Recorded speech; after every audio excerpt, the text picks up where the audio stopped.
ठीक है, तो हमारा last velocity of sound in a medium तक हमने किया था। ठीक है, तो हमने देख लिया था कि it is under root of elastic property divide by the density of medium. Solid में भी हमने डिफाइन किया, फ्लूइड में भी हमने डिफाइन किया। अभी हम क्या देखेंगे, velocity of sound in air.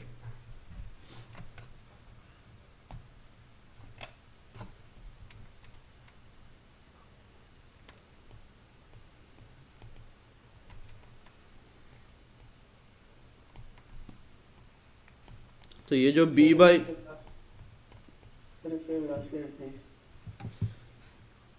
कौन सा, ये तो पिछला स्लाइड है, पिछले क्लास का है ये तो। अच्छा ओके सर, मुझे लगा आपने अभी स्टार्ट कर दिया सिखाना, मैं अभी जान रहा हूँ। Thank you. तो velocity of sound in air, तो ये जो हमने under root B by rho का फॉर्म निकाला है, ठीक है, तो under root B by rho को हम एक बेटर फॉर्म में कन्वर्ट करेंगे। तो sound, velocity of sound in air को हम दो तरीके से स्टडी करते हैं। एक आपका न्यूटन्स फार्मूला होता है, एक आपका लैपलेस फार्मूला। तो न्यूटन्स फार्मूला आपका बेसिकली गलत है, बट उसमें क्या दिक्कत था वो भी हमें डिस्कस करेंगे। और फिर लैपलेस फार्मूला में क्या क्या चीज़ें नहीं आई है और उससे कैसे करेक्शंस आए, ठीक है, वो चीज़ भी हम डिस्कस करेंगे। तो सबसे पहला आपका न्यूटन्स फार्मूला।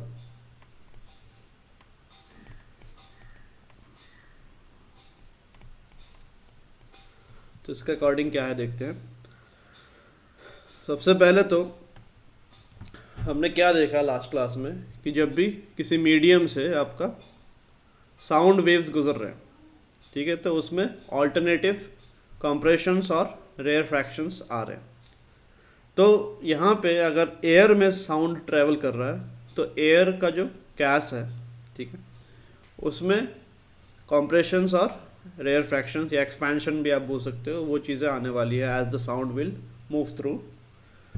तो यहाँ पे न्यूटन ने क्या एज्यूम किया था, since the atmospheric temperature is constant, तो उसने ये एज्यूम किया कि as the sound travels through air, the expression, the compression and the expansion of the air is isothermal। ठीक है, तो इसने न्यूटन ने क्या एज्यूम किया कि ये जो कंप्रेशन और रेयर फ्रैक्शंस हो रहे हैं एयर में, ये आइसोथर्मल है। The reason being that the temperature of the entire atmosphere remains constant. ठीक है, तो इसके बेसिस पे इसने under root B by rho कितना होगा वो निकाला और फिर वहाँ से उसने वेलोसिटी ऑफ साउंड निकाला। बट अल्टीमेटली जो उसका रिजल्ट निकल के आया that was somewhere approximately around 300 metre per second, but velocity of sound in air is 330 metre per second. तो उसमें काफ़ी ज़्यादा एरर प्रेजेंट था, तो इसलिए there was some amount of correction required, जो लैपलेस करके एक फिजिसिस्ट है उसने ये चीज़ दिया। तो न्यूटन्स फार्मूला के अकॉर्डिंग सबसे पहली चीज़ तो हम जो लिखने वाले हैं that is according to Newton,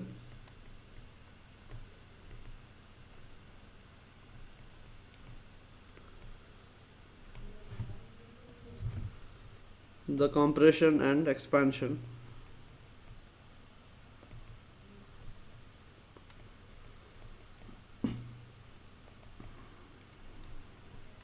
of air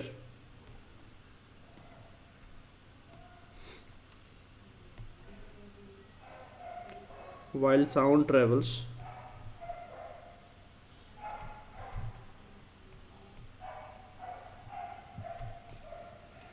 is isothermal।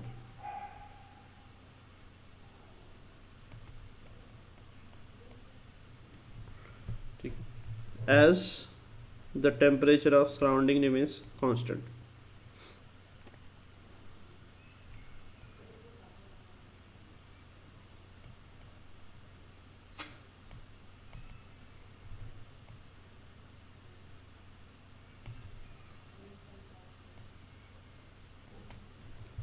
ठीक है, तो इसके बेसिस पे हम क्या निकाल सकते हैं ये देखते हैं। तो अगर आइसोथर्मल प्रोसेस है तो क्या होगा, आपका पीवी जो है that would be a constant. अब इस इक्वेशन से हम क्या निकालेंगे, ये बल्क मॉडुलस की वैल्यू कितनी है वो हम निकालने वाले हैं। तो देखते हैं यहाँ पे क्या होगा।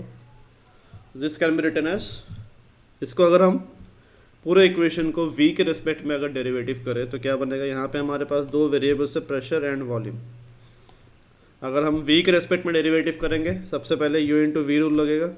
पहला टर्म जो है उसका डेरिवेटिव कितना होगा, dp by dv। Chain rule लग गया, बिकॉज जो v है वो अलग वेरिएबल है, p आपका अलग वेरिएबल है। इंटू वी प्लस, उसके बाद क्या करेंगे, पहला वेरिएबल जो है उसको एज इट इज़ छोड़ देंगे और dv by dv is equals to K, sorry K की जगह ज़ीरो आएगा, इसका डेरिवेटिव कांस्टेंट है इसलिए। तो यहाँ पे क्या आएगा, dp by dv into V plus p is equals to zero. ठीक है, तो यहाँ पे आप देखो, इसको आप क्या ले सकते हो, dp upon dv by v is equals to minus p।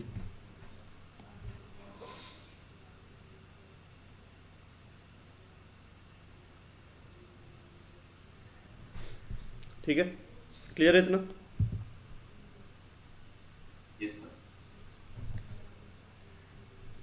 Now अब देखो, ऑल्सो बल्क मॉडुलस कितना होता है,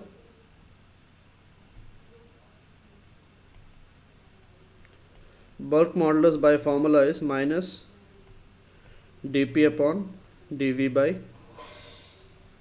v। ठीक है,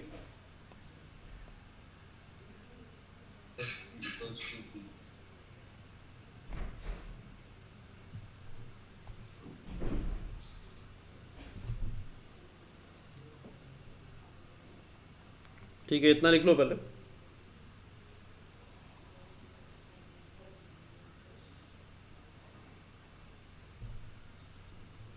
तो ये क्या बन जाएगा, this would become equals to p।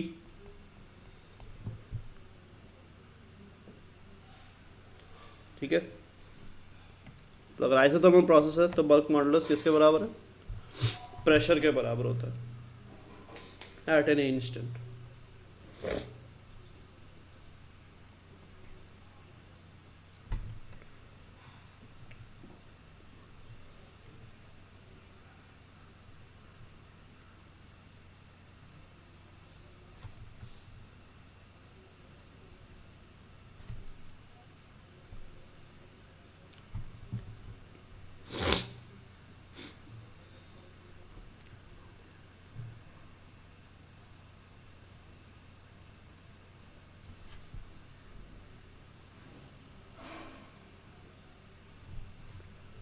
लिख लिया गया इतना?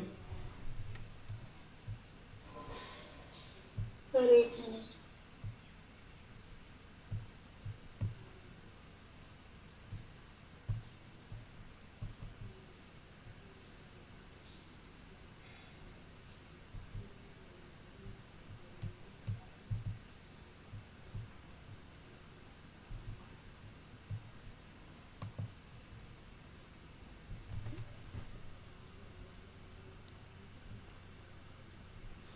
हो गया सर। ठीक है, तो अभी देखो वेलोसिटी क्या है, under root B by rho. तो इसको हम ऐसे लिख सकते हैं, अगर आइसोथर्मल आप मानोगे इसको, तो p बाई रो बन जाएगा, बल्क मॉडुलस की जगह p लिख दिया। अब p बाई रो कितना होता है, फ्रॉम आइडल गैस इक्वेशन हमें पता है pv इक्वल्स टू nRT है। ठीक है, तो pv इक्वल्स टू, इसको हम capital M by M nought into R T भी लिख सकते हैं। एम नॉट आपका मॉलिक्यूलर वेट है। तो अगर ऐसा है तो P is equals to R T by M nought M by V, ऐसे लिख सकते हैं। तो P is equals to rho R T by M nought, ये आ रहा है। तो यहाँ से क्या आएगा, P by rho is equals to R T by M nought.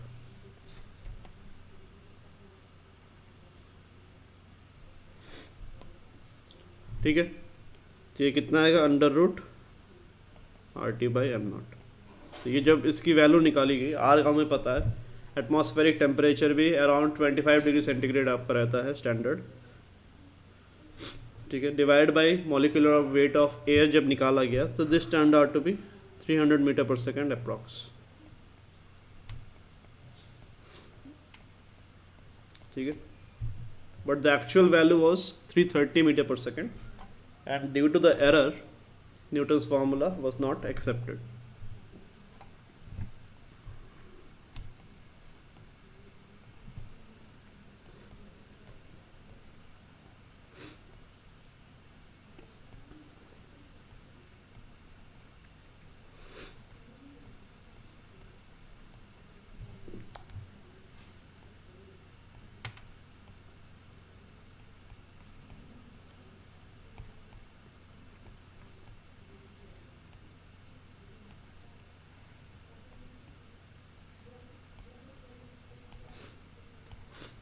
ठीक है, इतना आप लिख लो।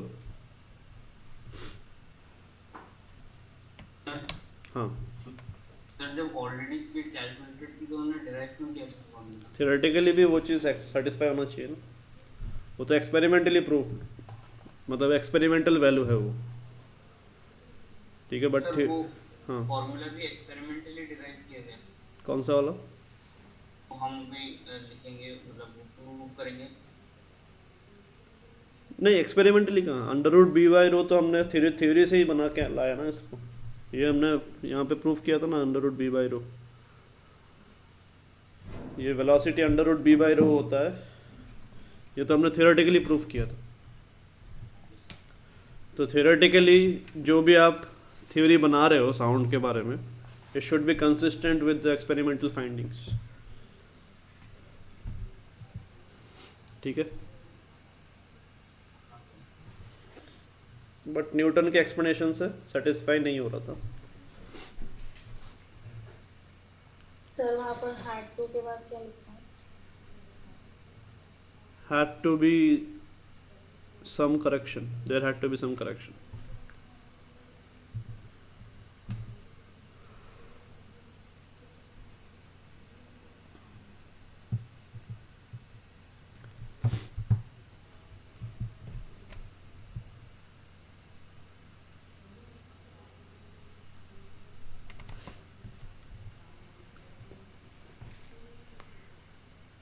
लिख लिया सबने? Yes sir. तो अगला देखते हैं लैपलस।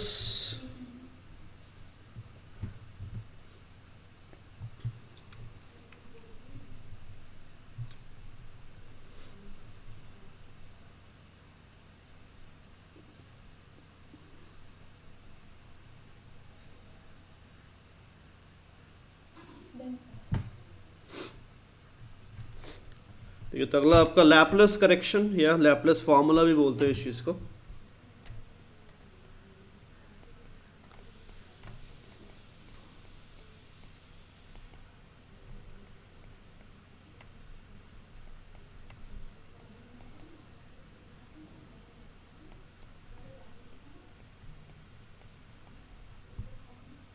ठीक है, तो इसमें देखते हैं क्या है। अब लैपलस ने क्या सोचा कि साउंड जब भी आपका एयर में ट्रैवल करता हुआ जा रहा है, ठीक है, तो the motion is very very fast, तो ये जो कॉम्प्रेशंस और रेयर फ्रैक्शंस आ रहे हैं that is also very fast, ठीक है। तो अगर आपका फास्ट प्रोसेस है, ठीक है, if the expansion and compression is fast, तो उसको हम किस कैटेगरी में डालेंगे, कौन सा किस टाइप का प्रोसेस फास्ट होता है, ठीक है। Out of all the thermodynamic process जो हमने सीखे हैं, आइसोबैरिक, आइसोकॉरिक, ठीक है, आइसोथर्मल और एडायाबैटिक, ठीक है, सारों में से फास्ट कौन सा होता है? Adiabatic is considered as a fast process, because अगर बहुत जल्दी आपका प्रोसेस हो रहा है तो there would not be enough time for heat transfer, ठीक है। तो हीट ट्रांसफ़र होने का टाइम ही नहीं मिल रहा, तो क्या होगा, ऑटोमेटिकली प्रोसेस आपका एडायाबैटिक हो जाएगा, बिकॉज एडायाबैटिक में क्या कंडीशन होता है, delta Q should be zero, ठीक है, हीट एक्सचेंज नहीं होना चाहिए। So since according to Laplace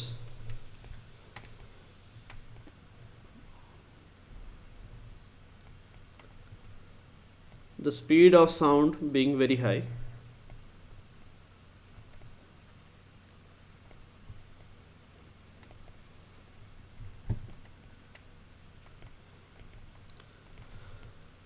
the compression and expansion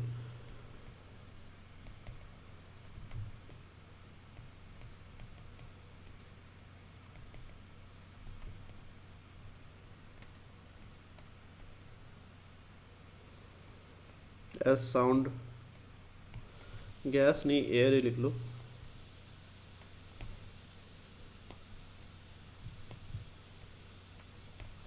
as sound travels will be very fast.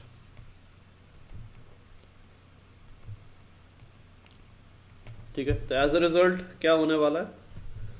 As a result the process will be adiabatic in nature.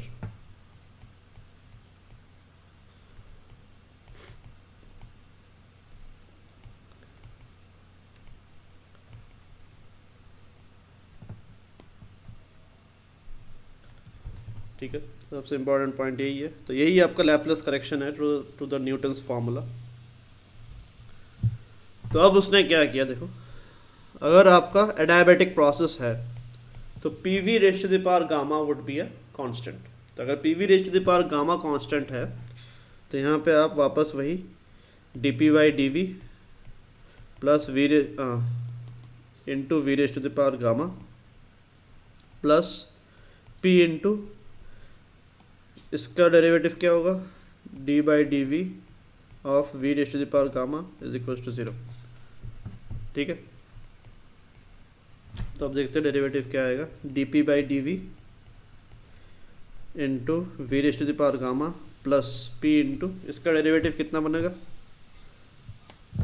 Gamma into V raise to the power gamma minus 1 is equal to 0। तो D P by D V into V raise to the power gamma plus gamma P V raise to the power gamma by V is equal to 0। ये आपका आ रहा है।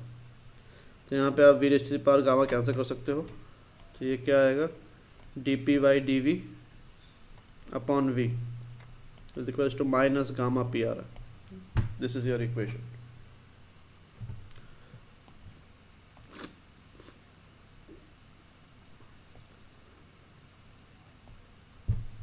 Clear है?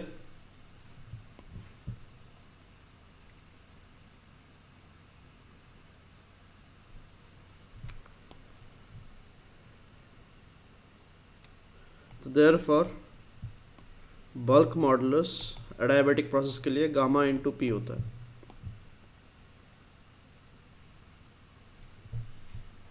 समझ में आ रहा है इतना?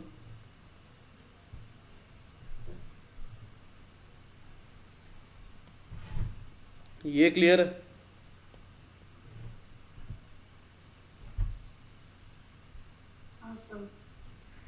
ठीक है, यहाँ पे बस v को इधर मल्टीप्लाई किया, क्रॉस मल्टीप्लाई, फिर इसको डिनोमिनेटर में ले गए।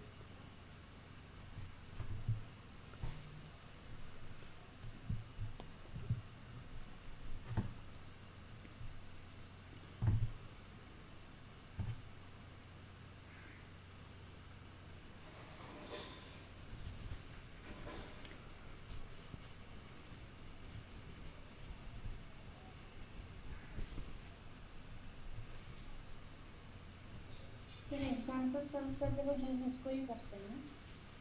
हाँ, क्या बोल रहे हो? एग्जांपल सॉल्व करते वक्त यूज इसको ही करते हैं ना? न्यूटन वो एग्जाम्पल में आपको बताया जाएगा, मतलब क्वेश्चन में आपको बताया जाएगा कि कौन सा यूज़ करना है, न्यूटन्स फार्मूला या लैप्लेस फार्मूला।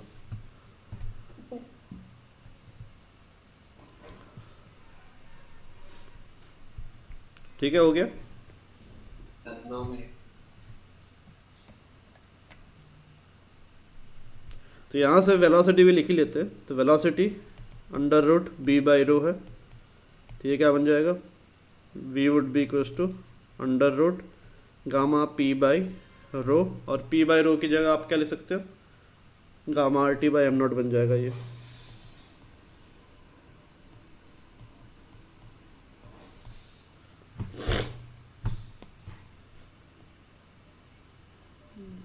और इसकी वैल्यू एग्जैक्ट 330 से मैच हो रही थी।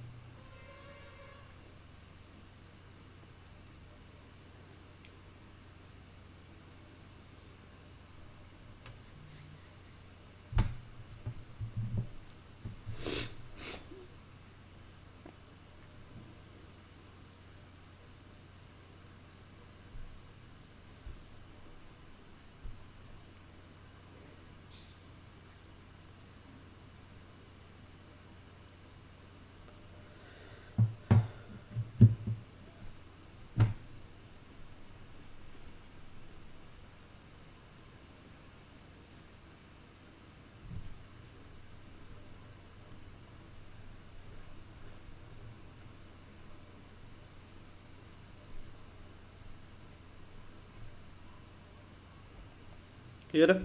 लिख लिया सबने?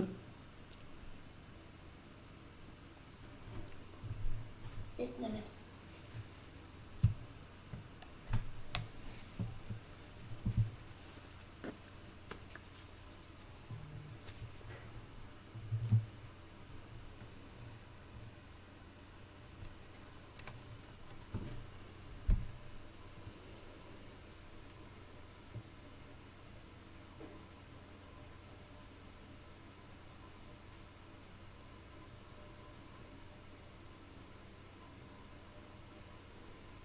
हो गया सर।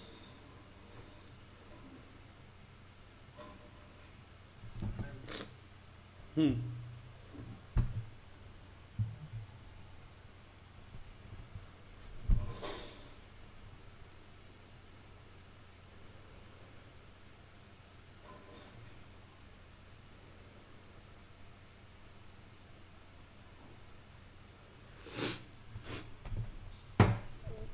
ठीक है, तो अभी देखो ये वेलोसिटी हमारा हो गया।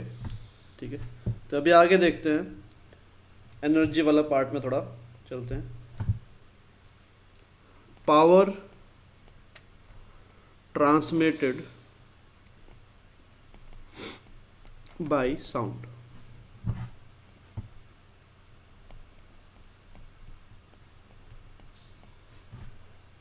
ठीक है, यहाँ पे देखो, ये मान लो एक क्रॉस सेक्शन है।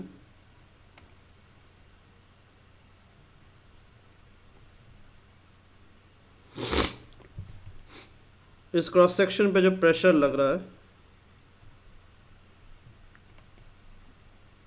वो P है मान लो, एरिया मान लो आपका A है।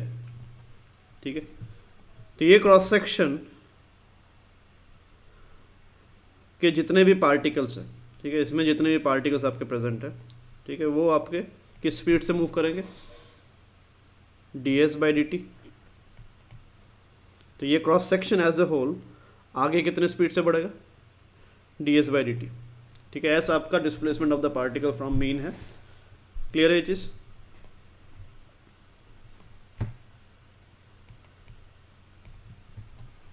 तो पावर लेफ्ट टू राइट कितना गया? Therefore power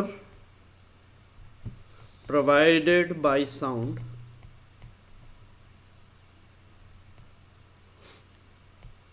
from left to right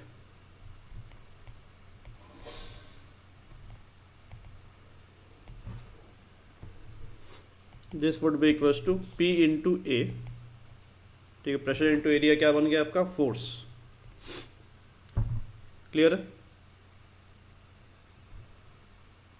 और मल्टीप्लाई बाय क्या? Delta S delta T. Clear है चीज?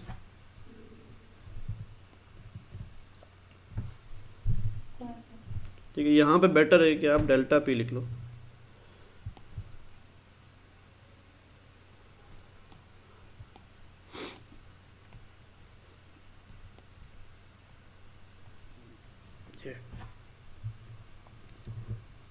इतना लिखो पहले।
हो गया? Yes sir. ठीक है, तो अभी देखो यहाँ पे,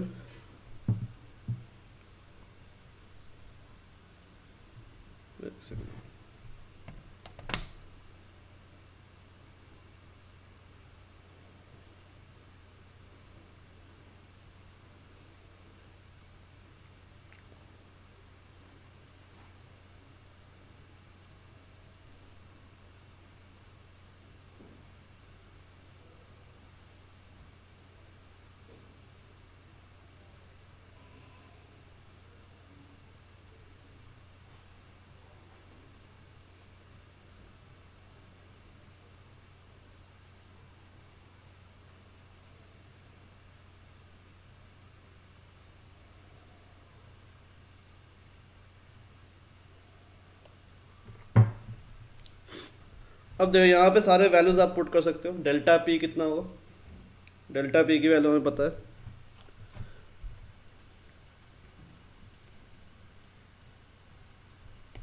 therefore power is equal to delta P की जगह क्या लिखो, delta P nought cos K X minus omega T, या omega T minus K X. Start हमने वहीं से किया था, इनटू एरिया मल्टीप्लाई बाय क्या करोगे, D S by D T कितना होगा बताओ, एस नॉट इंटू क्या होगा बताओ, एस कितना था, S not sine omega T minus K x. तो इसको डेरिवेटिव करो कितना आएगा टाइम के रेस्पेक्ट में,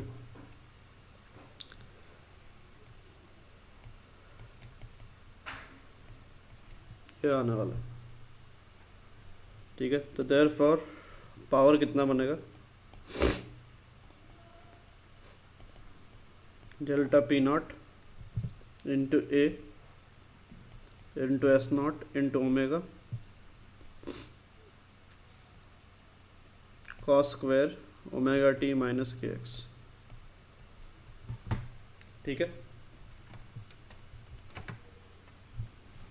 इतना क्लियर है। Yes sir.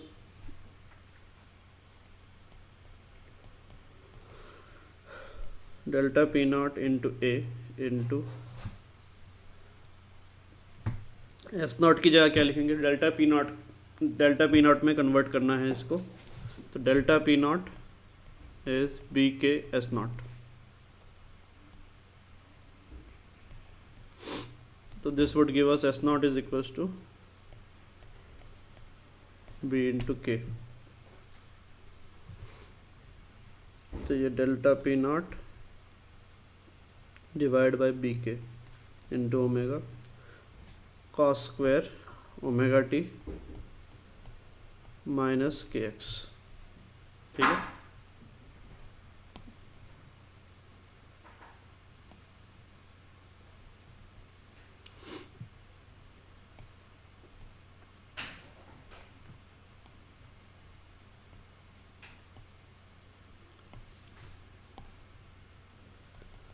तो यहाँ से पी आपका कितना आएगा देखो, पी एवरेज निकालते हैं अभी, this would be equals to, सबसे पहले कॉस स्क्वायर का कितना एवरेज होगा, हाफ, ठीक है, into delta P nought square. यहाँ पे देखो एक ओमेगा बाई के भी आ रहा है, ठीक है, तो इस ओमेगा बाई के को हम क्या लिख सकते हैं, वी लिख सकते हैं। हाँ सर। तो delta P nought square into area into V by कितना, बी। तो ये आपका क्या है, this is the average power transmitted by sound wave. लिख लो इस चीज़ को।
बताओ हो गया इतना,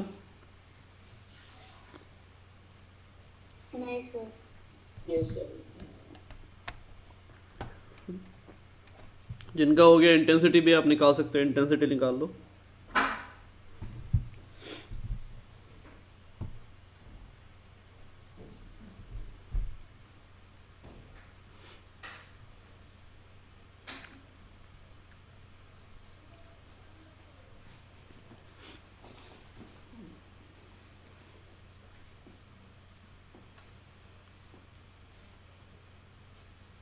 हो गया सर। इंटेंसिटी को हमने कैसे डिफाइन किया था? What was intensity? वेव्स में हमने बोला था कि इंटेंसिटी वर्ड बहुत ज़्यादा यूज होता है। What is intensity?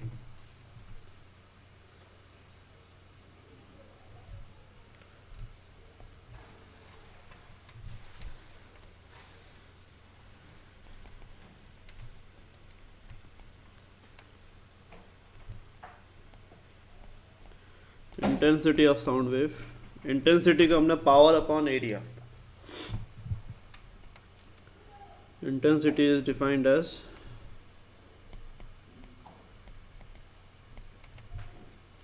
Power incident per unit area.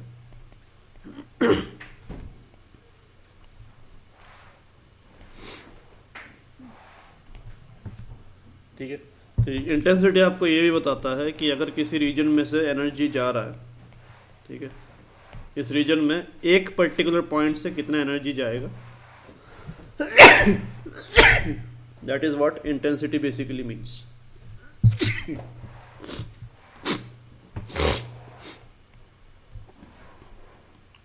तो intensity is equals to power upon area. ठीक है,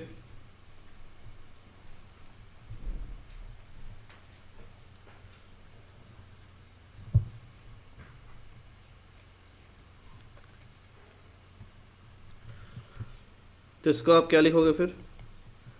पावर अपॉन एरिया अगर करोगे, पावर का हमें पता है already, half delta P nought square हो जाएगा, ऊपर जो एक एरिया था वो आपका डिवाइड हो जाएगा अपॉन बी इंटू वी।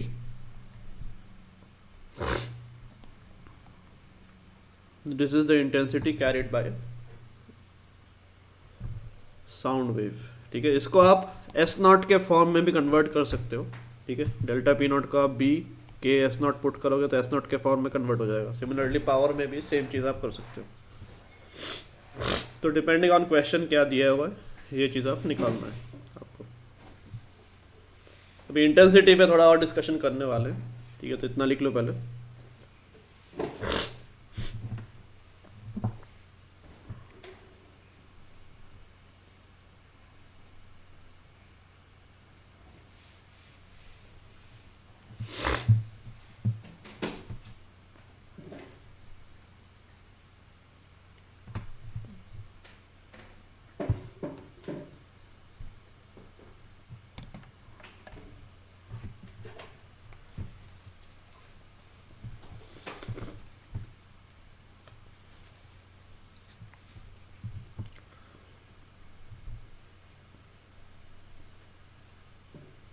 लिख लिया इतना?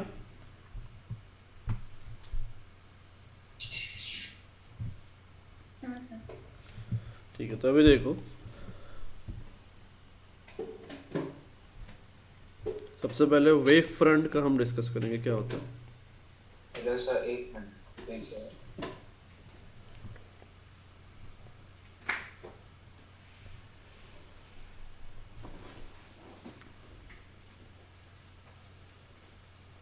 हाँ सर, हो गया? तो अभी वेव फ्रंट का देखते हैं। वेव फ्रंट होता क्या है?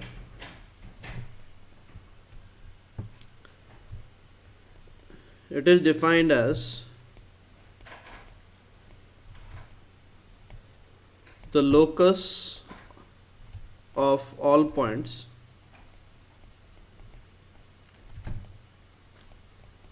having the same phase। ठीक है, तो सेम जनरली हम यहाँ पे किसकी बात करते हैं? Generally we talk about the locus of the points having the same peak phase। ठीक है, तो पीक फेज कौन कौन से होंगे? पीक फेज आपके रहेंगे एक तो आपका 0 होगा, ठीक है। अगला क्या होगा, 0 पे आपका पीक फेज रहता है, 0 पे नहीं, सॉरी, π/2 हो गया। फिर अगला कौन सा होने वाला है,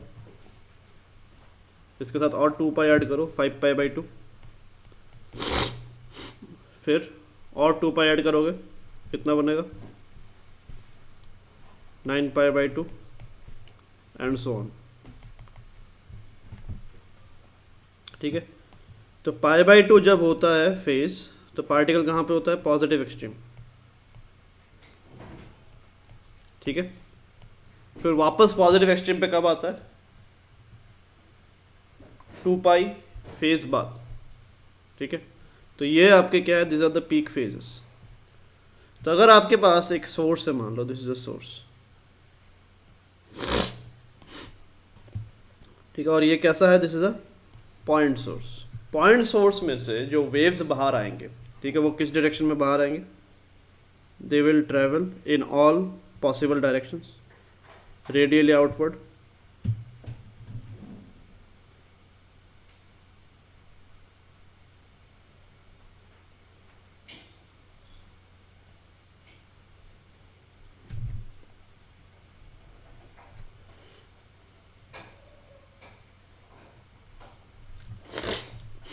बताओ ये समझ में आ रहा है। हाँ सर। तो यहाँ पे वेव फ्रंट हम किस चीज़ को बोल रहे हैं, एक पर्टिकुलर फेज के जितने भी पीक्स हैं, ठीक है। मान लो थर्ड वाला पीक जो है, तो यहाँ से 1 2 3, ये मानो थर्ड पीक है, ये 1 2 3, ये तो थर्ड पीक सारे क्या होंगे, सेम फेज वाले। तो इसको अगर आप ज्वाइन करोगे तो इसका आपको एक सर्कल मिलने वाला है, ठीक है।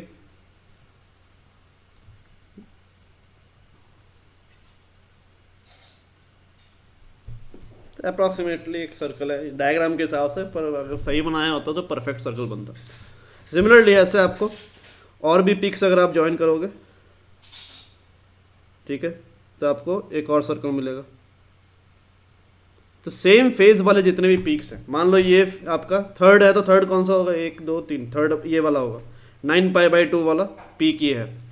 तो साथ जितने भी हर डायरेक्शन में वेव्स निकले हैं, हर एक के 9π/2 वाले पीक्स को अगर आप ज्वाइन करोगे तो उसके थ्रू जो लाइन जाएगा, इसी को हम क्या बोलते हैं, this is called locus. Basically ये लोकस किस तरह के शेप का है, this is resembling a circle, ठीक है। तो ये सारे पीक्स को ज्वाइन करते करते जो आपका लाइन बनता है, उसको हम क्या बोलते हैं, उसी को हम वेव फ्रंट बोलते हैं, ठीक है। या फिर आप ऐसे भी एज्यूम कर सकते हो इसको, मान लो ये एक लेक है, इसमें आपने पत्थर फेंका बीच में, ठीक है। तो पत्थर फेंकने से क्या होता है, रिपल्स बनते हैं ऐसे, और ये रिपल्स बाहर की तरफ ट्रैवल कर रहे होते हैं ऐसे, समझ में आ रहा है। तो विजुअली जो आपको रिपल्स दिखते हैं, रिपल्स क्या है, नथिंग बट जो पीक्स आपके हैं वही आपके रिपल्स हैं, ठीक है। और ये जो सर्कल आपको बनता हुआ दिखता है, ये सर्कल क्या है, सेम फेज वाले पीक्स को ज्वाइन करता हुआ जो लाइन है, ठीक है। तो वही चीज़ को हम क्या बोल रहे हैं, that is only called the wave front, समझ में आ रहा। तो जब भी किसी ऐसे वेव को आप देख रहे हो जो विजुअली आप देख सकते हो, ठीक है, तो उसमें दिखता क्या है आपको, हमेशा वेव फ्रंट्स ही दिखते हैं, ठीक है। क्लियर है ये चीज़। हाँ सर। तो ये आप लिख कर रख लो, different types of wave fronts क्या क्या है वो देखते हैं हम।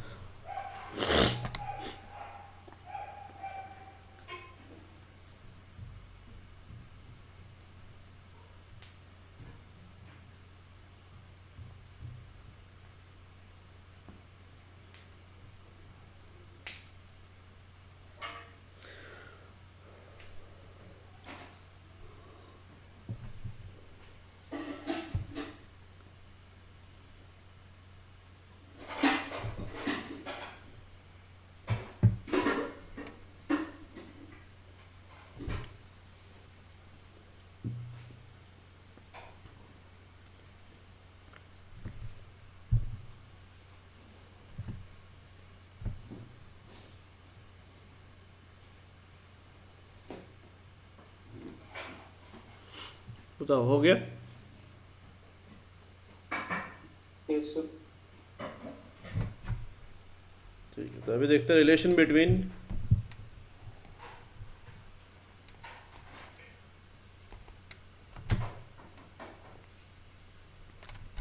Wave front end intensity.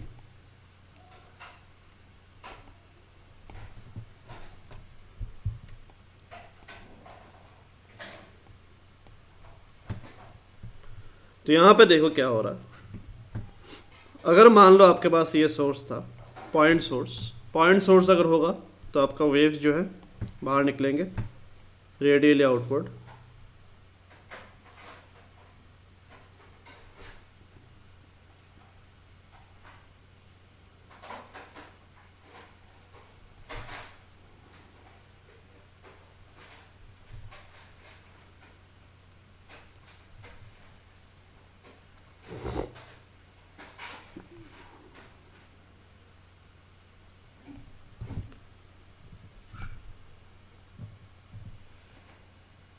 और वेव फ्रंट्स कैसे रहेंगे आपके? Concentric circles.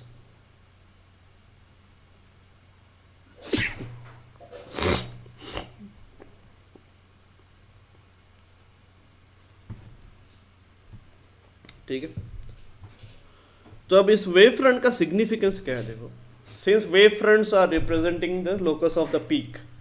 पीक्स बेसिकली क्या होते हैं? पीक ही आपके एनर्जी लेते हुए जाते हैं आगे। तो इस सोर्स का अगर पावर P है मान लो, ठीक है,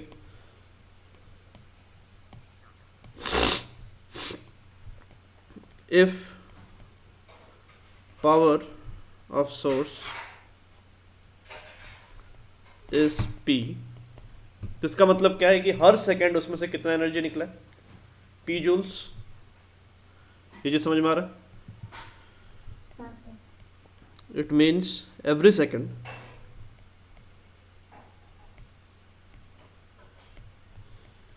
P joules of energy gets emitted from the source.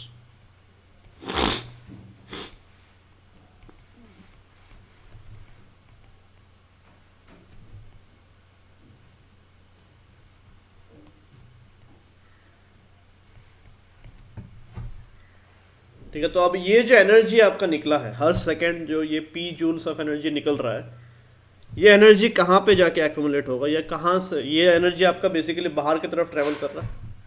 ठीक है, और ये एनर्जी रहेगा कहाँ? ये पूरा एनर्जी वेव फ्रंट में डिस्ट्रीब्यूटेड रहेगा। ठीक है, तो जैसे जैसे वेव फ्रंट आपका बाहर जाएगा वैसे वैसे एनर्जी भी आपका बाहर जाने वाला है। क्लियर है ये चीज? दिस एनर्जी इज distributed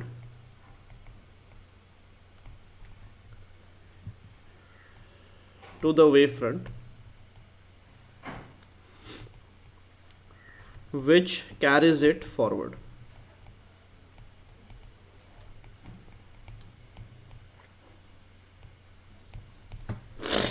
ठीक है, तो आप कोई भी वेव फ्रंट लोगे, ठीक है, कोई भी वेव फ्रंट लो, हर वेव फ्रंट में कितना टोटल एनर्जी है? इस पूरे वेव फ्रंट में कितना टोटल एनर्जी है? P।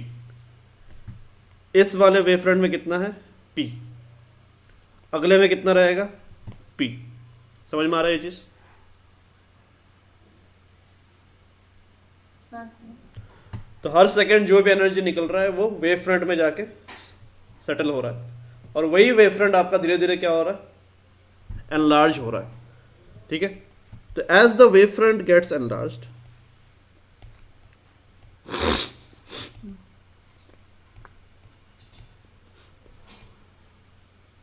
क्या होगा?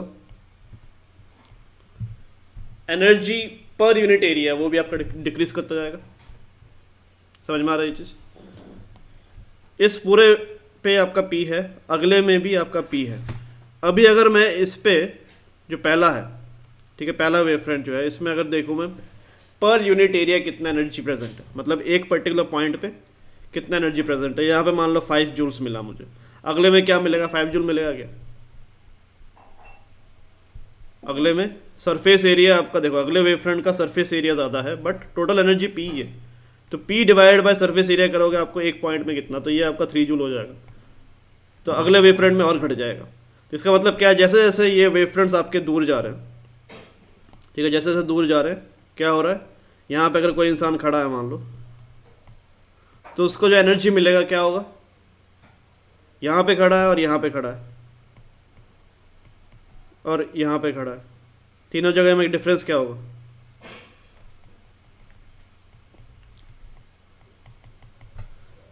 बताओ। इस पे इंसिडेंट एनर्जी ज़्यादा होगा, इस पे इंसिडेंट एनर्जी कम होगा, इस पे इंसिडेंट एनर्जी और कम होगा, बिकॉज इतने से रीजन में एनर्जी यहाँ पे कम सेटल होने वाला है, इतने से रीजन में यहाँ पे पिछले से ज़्यादा, यहाँ पे उससे भी ज़्यादा। समझ में आ रहा है, बिकॉज पर यूनिट एरिया आपका फर्स्ट केस में ज़्यादा है, सेकंड में और कम, थर्ड में और कम। तो बेसिकली ये चीज़ क्या है, this is nothing but intensity. समझ में आ रहा है ये चीज़। Yes sir. तो ये जो आपका साउंड धीरे धीरे जैसे जैसे आप सोर्स से दूर जाते हो, साउंड जो आपको सुनाई देता है वो कम क्यों होता है, बिकॉज ऑफ इंटेंसिटी। इंटेंसिटी आपका घट रहा है, intensity is changing with distance. तो as the wave front gets enlarged, the density of energy on the surface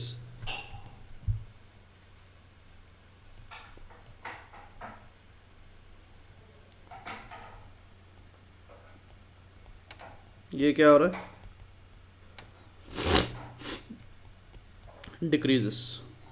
ठीक है, तो अगर ये डिक्रीज हो रहा है तो इंटेंसिटी को हम क्या बोल सकते हैं, intensity can also be written as P divided by कौन सा एरिया, वेव फ्रंट का।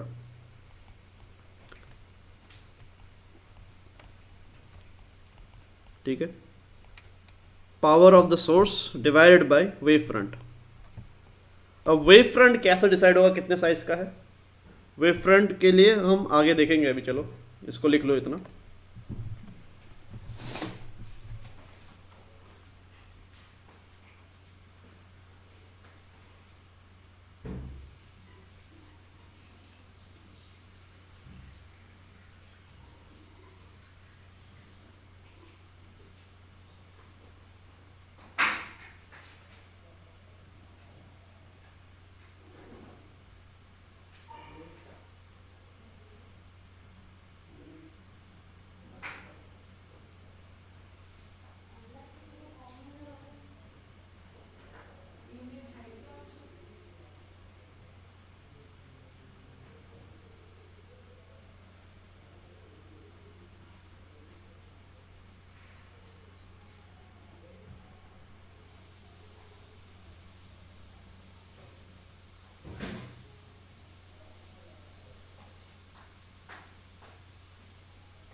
लिख लिया इतना।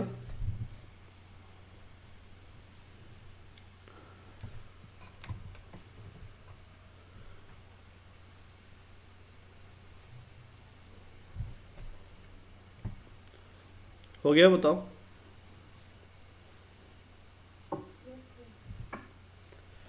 तो यहाँ पे देखो, sources and type of wavefront।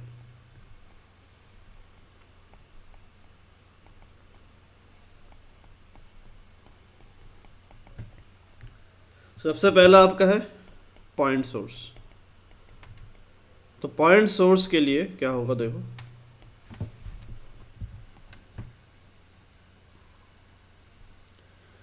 Point source के लिए वेव्स ट्रैवल रेडियली आउटवर्ड। ठीक है, तो इसके वेव फ्रंट्स कैसे होंगे, स्फेरिकल वेव फ्रंट्स होते हैं।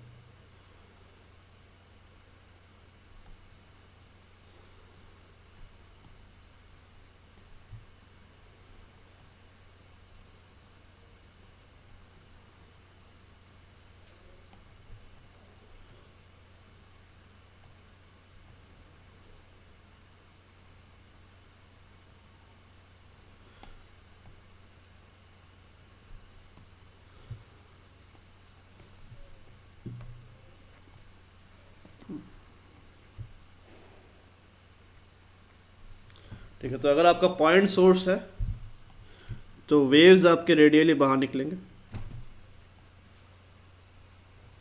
बट वेव फ्रंट आपका स्पेरिकल होगा।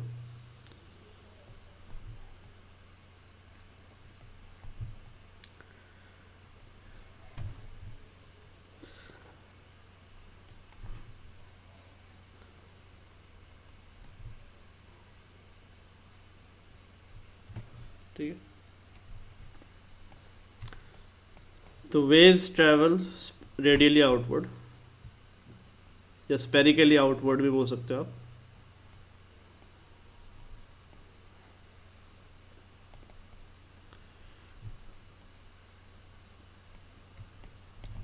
ठीक है, तो एक तो ये पॉइंट। दूसरा, shape of wave fronts are concentric spheres about the source.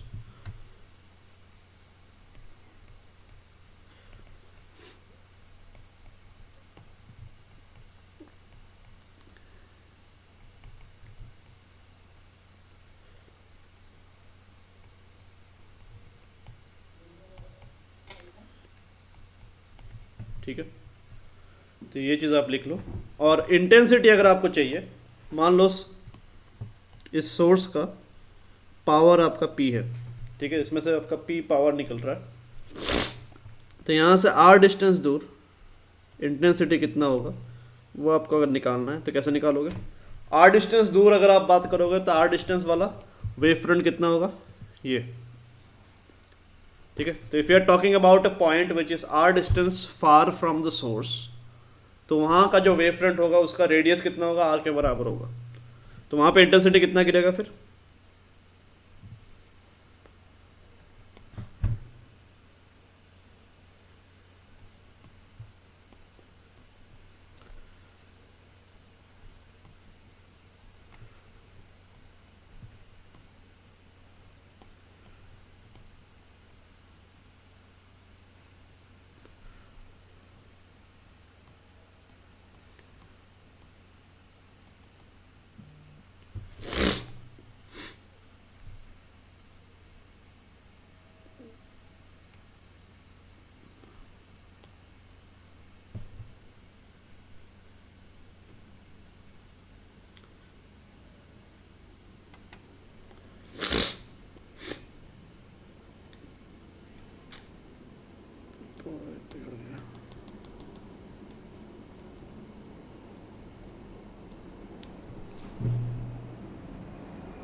तो अगला देखो,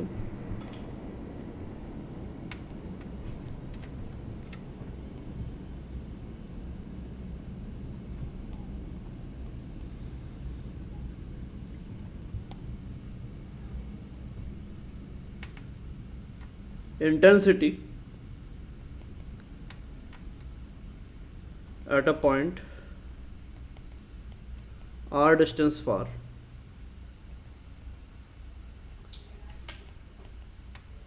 ये कितना होगा?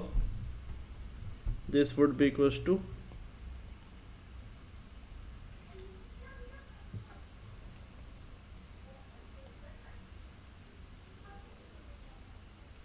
मम्मी रस केला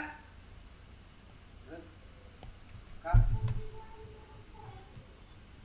अगार तुम्ही नंतर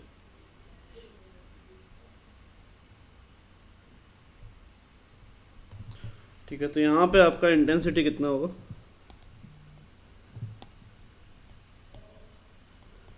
I would be power of the source divided bye कितना, R डिस्टेंस दूर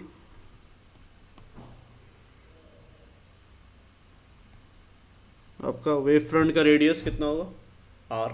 सरफेस एरिया कितना होगा? स्फेरिकल अगर है तो सरफेस एरिया कितना होगा? 4 पाई R स्क्वायर। तो ये आपका इंटेंसिटी होगा फ्रॉम अ पॉइंट सोर्स।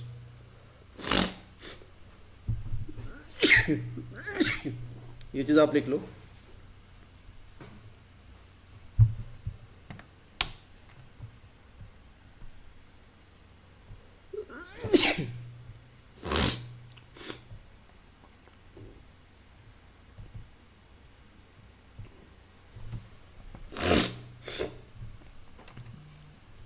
हो गया?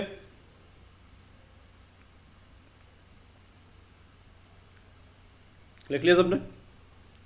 हाँ सर। अगला देखो, लाइन सोर्स अगर है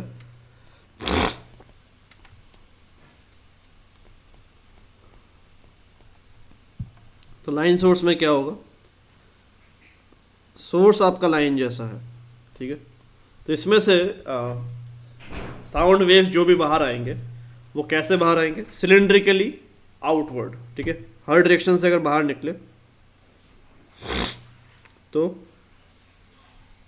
वो आपका सिलेंडर टाइप का शेप में बाहर आएगा।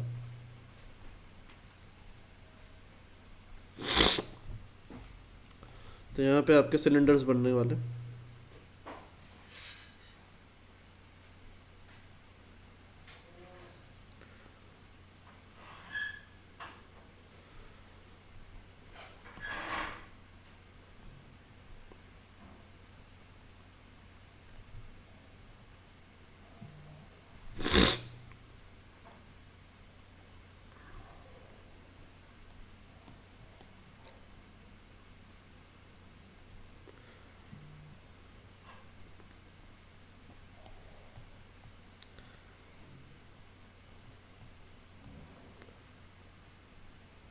ठीक है, तो ऐसे सिलेंडर टाइप से वो बाहर आएंगे। तो वेव्स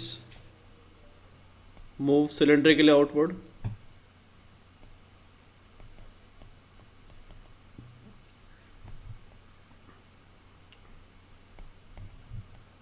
दूसरा, शेप ऑफ वेव फ्रंट क्या होगा? Concentric cylinders.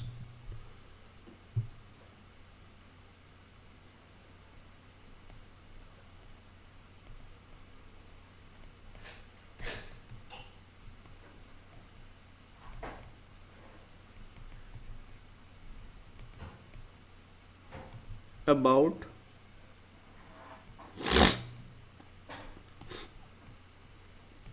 the line source as axis। Line source का एक्सिस मान के कंसेंट्रिक सिलेंडर्स आपके बनने वाले हैं। तो ऐसे आपका बाहर की तरफ निकलेगा वो। तो यहाँ पे intensity at a distance R क्या होगा? ये आर डिस्टेंस दूर अगर है तो इंटेंसिटी कितना होगा?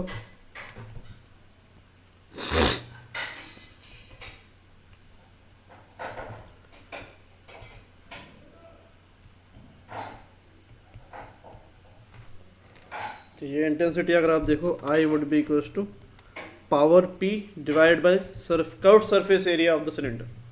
ठीक है, कर्व्ड सरफेस एरिया कितना होगा? 2 पाई आर इंटू इसका लेंथ अगर h है तो ये h लेना पड़ेगा आपको। तो जनरली आपको पॉइंट सोर्स ही आएगा, ये आपको रेयरली आने वाला है।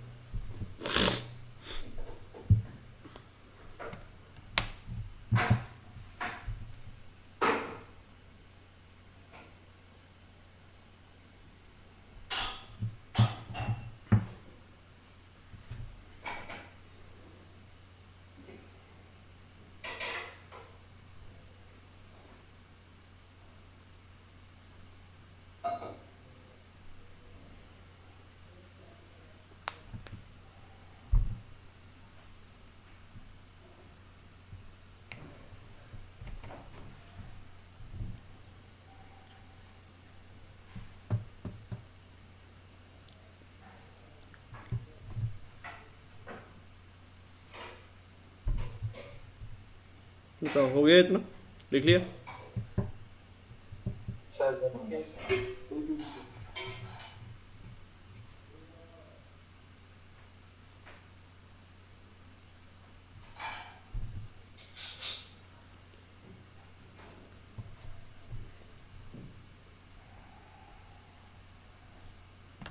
उस दिन जो क्वेश्चंस दिए थे उसमें से बेस वाले क्वेश्चन हो गए क्या?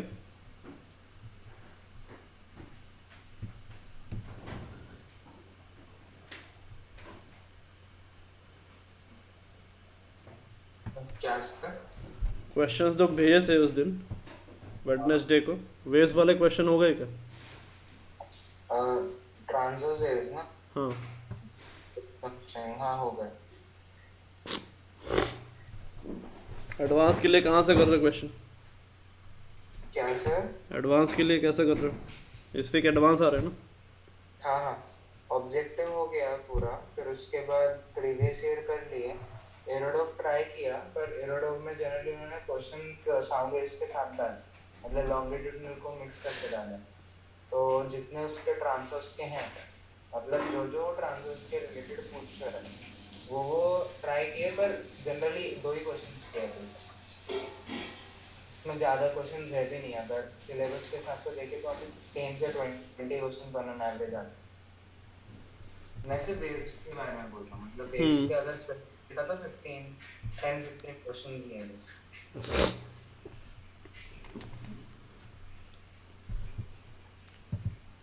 ठीक है, लिख लिया सबने इतना?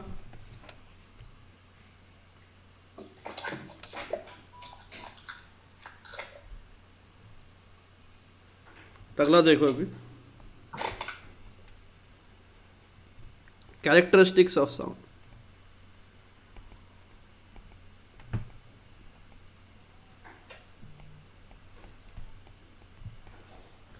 तो कैरेक्टरिस्टिक ऑफ साउंड में हम क्या देखने वाले हैं?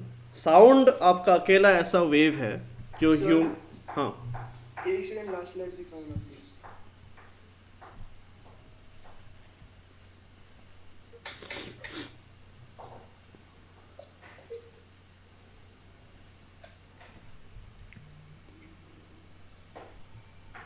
हाँ सर हो गया। ठीक है, तो साउंड अकेला ऐसा वेव है जो ह्यूमंस में हियरिंग का एक सेंसेशन लेके आता है। ठीक है, लाइट जैसे एक विजन का सेंसेशन लेके आता है, सिमिलरली साउंड हियरिंग का सेंसेशन लेके आता है। ठीक है, तो जब हम साउंड को सुनते हैं तो साउंड के बारे में कुछ साउंड के कुछ पैरामीटर्स, कुछ डिफरेंट टाइप ऑफ सेंसेशंस हमारे अंदर हमारे ईयर में लेके आता है, तो उन्हीं को हम क्या बोलते हैं? That is what we know as the characteristics of sound. ठीक है, कौन सा पैरामीटर किस चीज़ को सिंबलाइज करता है, ठीक है, वही चीज़ अभी हम देखने वाले हैं। तो सबसे पहला जो है दैट इज़ लाउडनेस। तो ये लाउडनेस की सेंसिटिविटी हमें किस चीज़ से होती है? हम कैसे बोलते हैं कि कोई साउंड लाउड है या कोई साउंड लेसर है, लेस लाउड है? ठीक है, तो वो आपका इंटेंसिटी पे डायरेक्टली प्रोपोर्शनल है। अगर आपको इंटेंसिटी ज़्यादा मिलेगा साउंड की तो आपको लाउड सुनाई देने वाला, अगर आपको इंटेंसिटी कम मिलने वाला है तो आपको साउंड आपको डिम सुनाई देगा। ठीक है, तो basically loudness is directly proportional to intensity.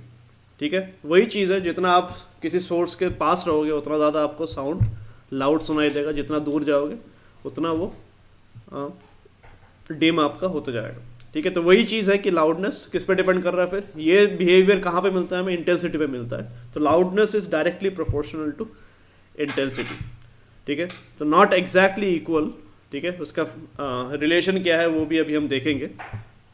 तो loudness of sound is proportional to intensity. ठीक है, अब इंटेंसिटी किसके साथ प्रोपोर्शनल है? Square of the amplitude. ठीक है, तो ये सारे आपके directly proportional.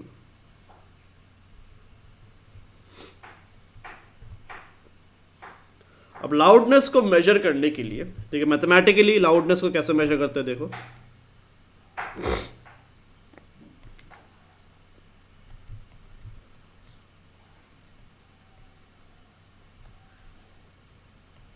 L is equals to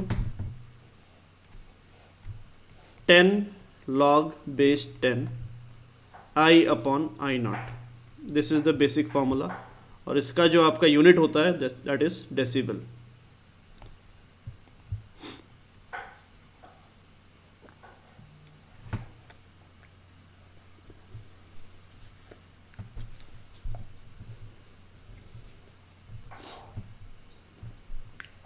तो यहां पे आई नॉट क्या है देखो, I node is the minimum intensity of sound which is audible to human ear.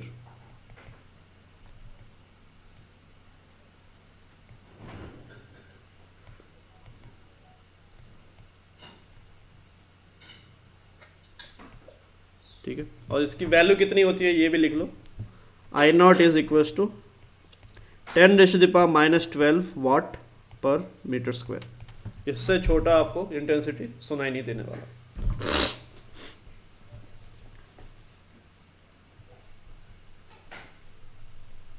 ठीक है, तो यहां पे देखो, if therefore if I is equals to I nought, I equals to I nought मतलब क्या, यहाँ पे ये जो आपका फॉर्मूला है लाउडनेस का, इस फॉर्मूला में अगर आप देखो डिनोमिनेटर में आपका आई नॉट है जो कि एक कांस्टेंट है, ऊपर आपका क्या है न्यूमरेटर में, intensity of the sound which you are receiving. अगर आई आपका आई नॉट के बराबर है, मतलब जो साउंड आपको मिल रहा है वो लोएस्ट कैटेगरी का है, तो लाउडनेस कितना होगा वो निकालो।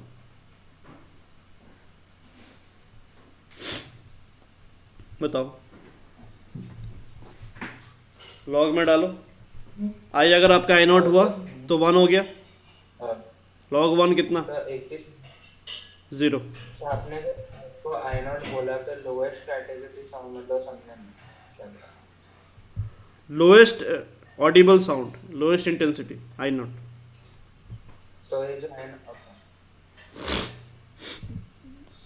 तो if I is equals to I nought, तो लाउडनेस क्या होगा उस केस में, 10 log बेस 10 ऑफ 1 डेसिबल, तो लाउडनेस आपका 0 डेसिबल हो गया। ठीक है, और आई मैक्स कितना होता है देखो, आई मैक्स आपका होता है 1, इससे ज़्यादा आपको ह्यूमन ईयर को सुनाई नहीं देता। ठीक है, 1 watt per metre square, this is the maximum intensity of sound tolerable by human ear. तो यहां से आप लाउडनेस कितना निकालोगे, लाउडनेस इस केस में देखो कितना आएगा,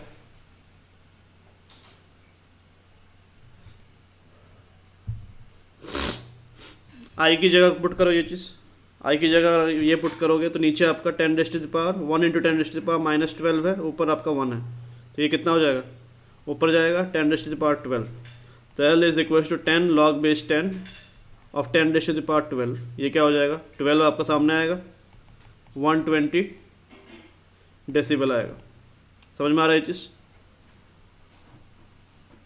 हाँ सर।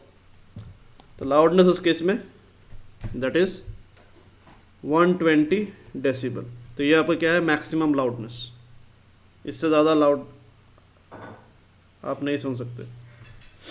तो लाउडनेस किस रेंज में रहता है, loudness lies in the range of 0 to 120 decibel. ठीक है, जो ह्यूमन ईयर को पॉसिबल है सुनना। ठीक है, तो आप अगर स्पीकर वगैरह देखोगे, स्पीकर वगैरह में ये डेसिबल रेटिंग आपको दिया रहता है पीछे। ठीक है, स्पीकर खरीदो आप, ईयरफोन्स खरीदो, वहाँ पे डेसिबल कितना है वो सब आपको मेंशन किया जाता है।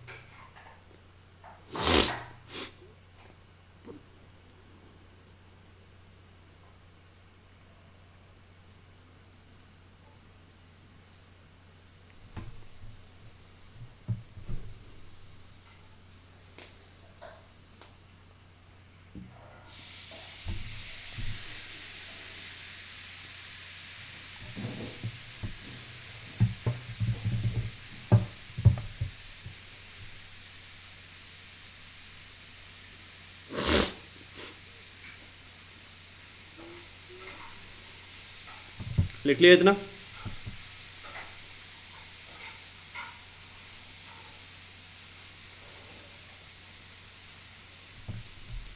हो गया। अगला देखें, तो अगला आपका है pitch, pitch of sound. It is a measure of क्या, this is a measure of shrillness.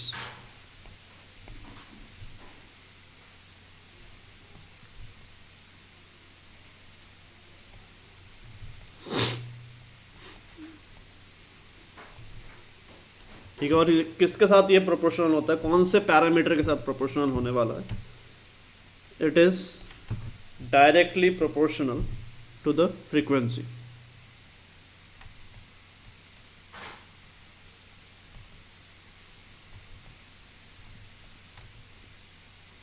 ठीक है।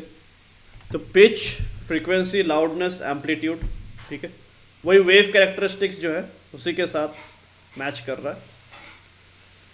तो जितना ज़्यादा पिच होगा उतना ज़्यादा आपको साउंड जो है वो श्रिल सुनाई देने वाला है।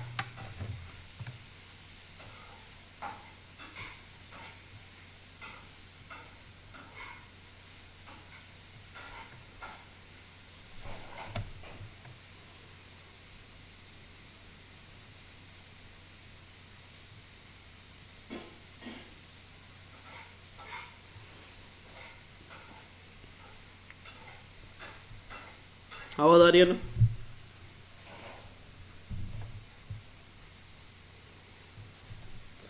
आवाज़ आ रही है?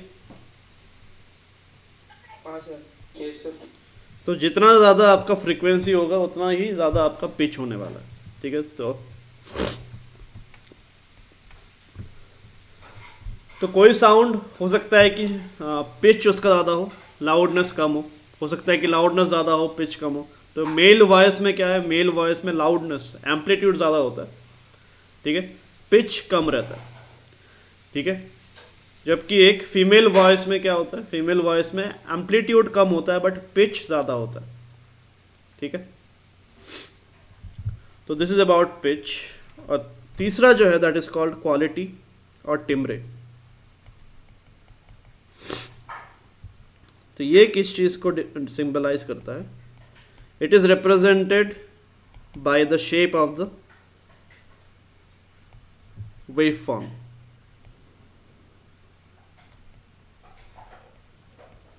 ठीक है, and is responsible for differentiating instruments.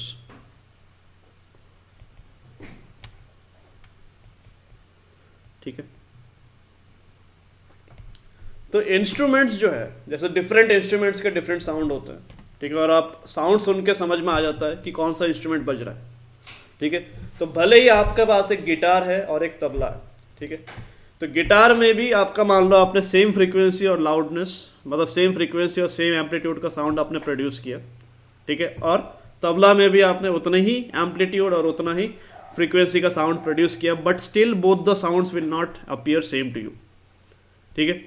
The reason being कि दोनों की क्वालिटी में डिफरेंस है, क्वालिटी इन द सेंस दोनों का वेव फॉर्म, ठीक है। हो सकता है कि आपका जो गिटार से वेव निकल रहा है वो इस शेप का हो, ठीक है, हो सकता है जो तबला से आपका वेव निकल रहा है वो इस शेप का हो, समझ में आ रहा? तो वेव फॉर्म का शेप क्या है, that is what quality basically represents. तो different wave forms, different quality, different instruments, ठीक है। तो हर डिफरेंट इंस्ट्रूमेंट का जो वेव फॉर्म होता है दैट इज डिफरेंट, ठीक है, और वही चीज़ आपको इंस्ट्रूमेंट्स को डिफरेंशिएट, तो वही चीज़ एक साउंड का जो अलग अलग सेंसेशन है वो आपका प्रोड्यूस करता है। तो डिफरेंट इंस्ट्रूमेंट की जो डिफरेंशिएशन है वो वेव फ्रंट के हिसाब से किया जाता है, ठीक है।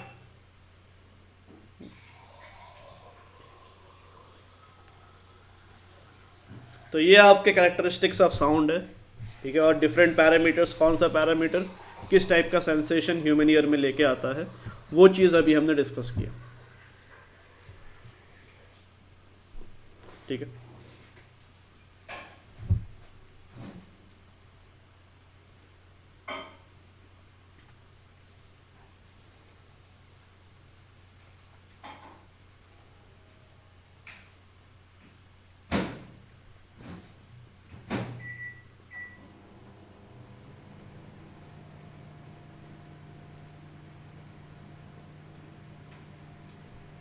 लिख लिया गया इतना? ठीक है, तो आज हम इतना ही रखेंगे।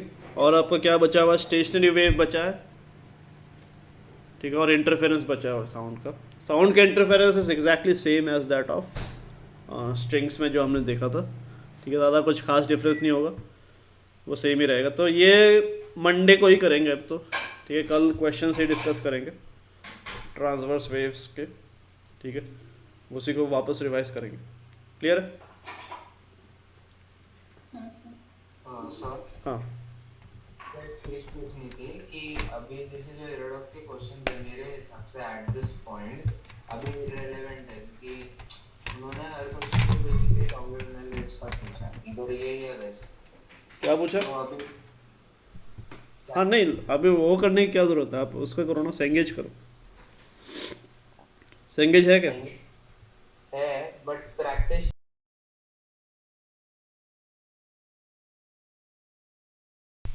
आवाज नहीं है। आपने बोला ना खत्म हो गया ऑब्जेक्टिव। तो लेक्चर शीट्स हो गए सारे। हाँ तो वो खत्म करो ना फिर, प्रैक्टिस शीट। ठीक है। ठीक है, और प्रैक्टिस शीट मुझे एक बार उसका वो भेजो, स्क्रीनशॉट भेजो सारे। ठीक है, पीडीएफ भेज दो सारे प्रैक्टिस शीट का। ठीक है, वही क्लास में वही करेंगे। ठीक है, और आज आपका जो स्टडी आवर का काम रहेगा वही रहने वाला, तो भेज दो मुझे, मैं सेंड कर दूंगा। ठीक है।